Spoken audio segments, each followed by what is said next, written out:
Hello, welcome to another edition of the Massillon History Channel. We hope you've been enjoying this programming that we've been bringing to you.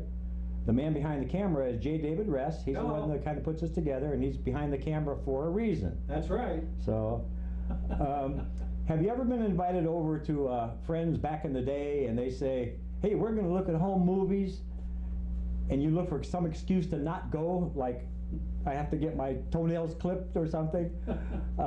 Tonight you won't have to do that.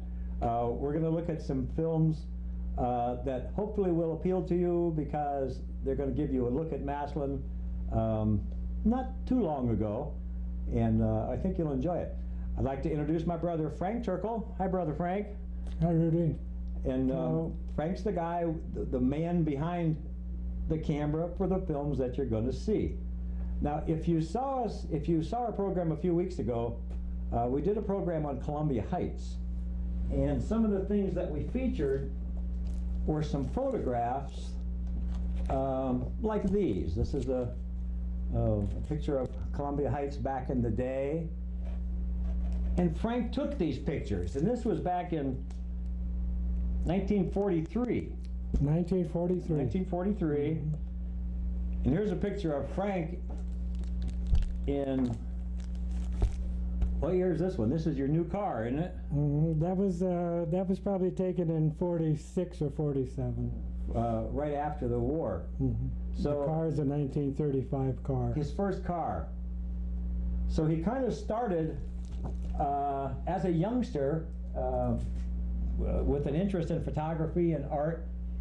And these were about wartime. So you went to Washington High School. Yes. All right. Were you drafted out of school?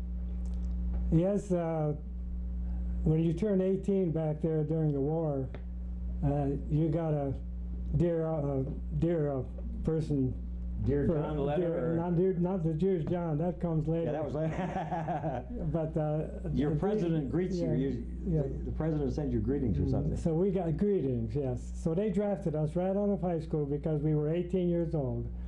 They deferred me until February, and then they gave me my diploma because I had passing grades up to that point. Oh, good. Good. Another Columbia Heights kid makes good. Hey, all right. Well, then you went to the service, but you were in Tokyo. Yes. Right? Yes, after being drafted, I had basic training in Florida, Camp Blanding. From there I went to Texas for further training, from there to Oregon, and then from there to where we were shipped out from San Francisco. And in 42 days on the ocean, we lived in Manila, Philippines. The war ended about the time we arrived, so we had to be prepared for occupational duties instead of combat, which we was trained for with our M1 rifles and so on.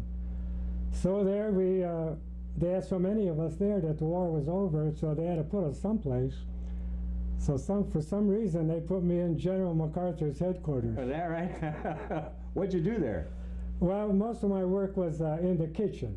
Hey, generals got to eat too. That's right. Yeah, I have no war stories to tell, but people say, well, soldiers have to eat. Yeah, well, yeah.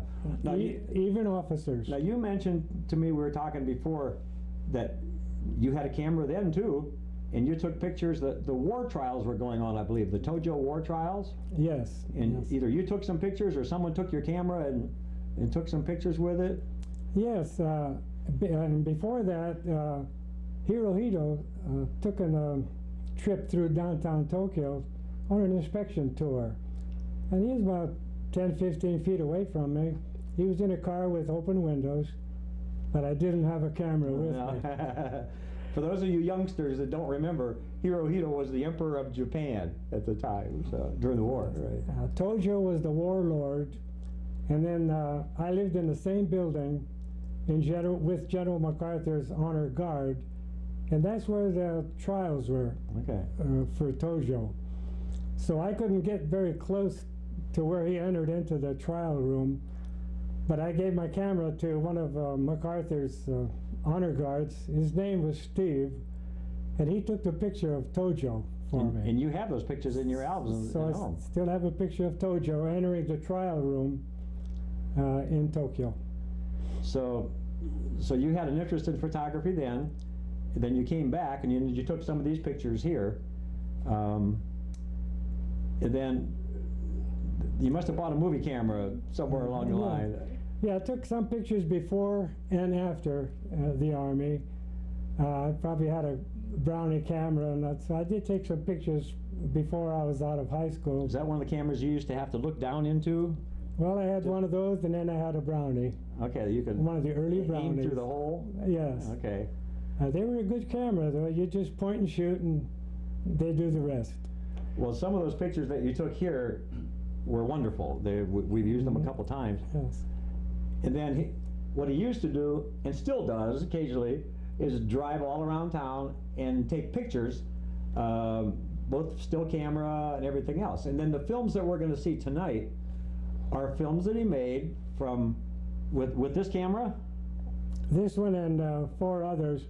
I had a Yashica, a Bolex, a Bauer, and this one. I wish you'd had some money and bought a good camera. Because now this is not high-def photography. These are home movies, but they're wonderful. He would drive around town, and these were from 1969, I think, to 1981. Yes. And these were like little 10-minute movies that you took them down to. Yes, they came in little cartridges that you put into the camera, and you get 50 foot, and that takes about 3.5 minutes. Okay. So you can imagine how many of those cartridges you use for 40 minutes of movies. So then these films you took down to, were down to 4-star video? Yes. Is that who did down Put them all together, Gestures and put them in their dates, and 4-star video, put them on tape. Okay, and then put a music background Yes, with they them put and everything? the Tiger music on there. Okay. Now before that, I made a lot of movies at home with my kids, and back in the 60s, Super 8 cameras were introduced.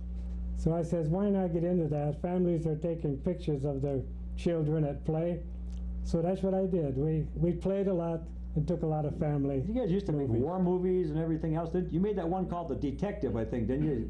Like Tim or something was the detective in the house, and he went around looking for something. And Yeah, we made a few of those homemade comedies, so to speak. if you went to Frank's house, you weren't just looking at homemade, or you weren't looking at vacation movies. You were looking at mini dramas and stuff that they made with the kids in it, which are wonderful, by the way. One was a card game between Martha and Tim. His kids. And the title of that movie was Who Stacked the Deck?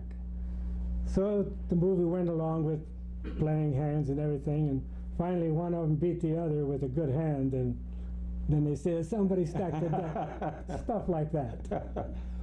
Fortunately, you're not looking at those tonight. This is the film again of in Massillon from 1969, 1981. I don't think it has a title. It just says Massillon, Ohio, 1969 to 1981. Yes, mostly It's- downtown. It's 30 to 40 years ago, Yeah. actually. So things have changed downtown at that time. Let's take a look at Massillon with Frank's movies from 1969 to 1981. See how things have changed. Hope you enjoy.